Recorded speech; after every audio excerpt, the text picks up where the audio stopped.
Well, the pound is stuck between a rock and a hard Brexit at the moment. It does feel that no-deal Brexit is becoming likelier.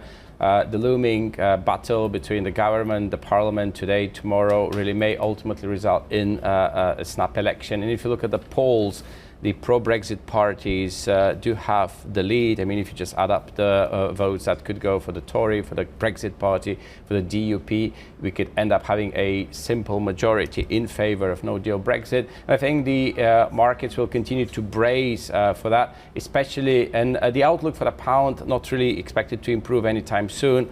All that said, the fact that we're at 120 certainly has a significance, because to me it also highlights that a lot of negatives are already in the price. And indeed, on the various occasions where hard Brexit or no deal Brexit were the topic for the markets, really the pound did go to 120. Okay, on occasion did slip through 120, but never really lingered. This is 3D. This isn't just about Brexit or no Brexit. This is about a Corbyn government as well now. It always has been in many ways, in many people's eyes.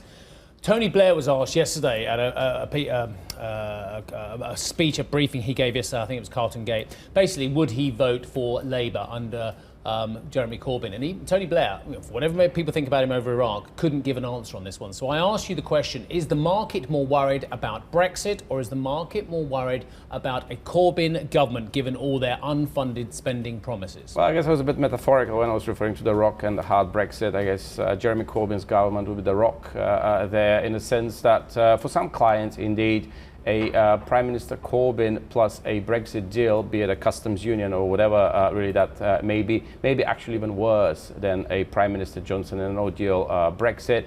Again, on my side, it's certainly a lose-lose situation for the pound from the current standpoint.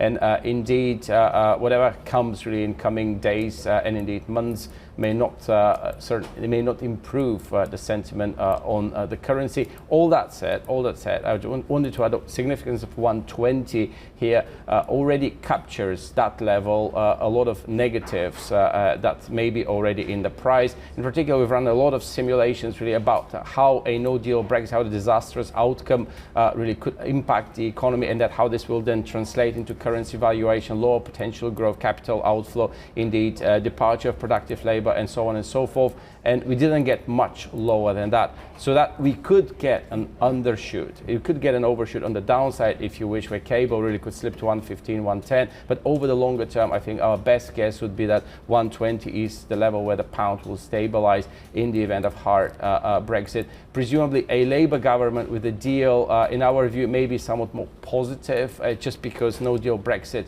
will be avoided. But given the bearish sentiment in the markets with respect to that particular outcome, I wouldn't be surprised if the pound were to linger close to the lows, even under that outcome.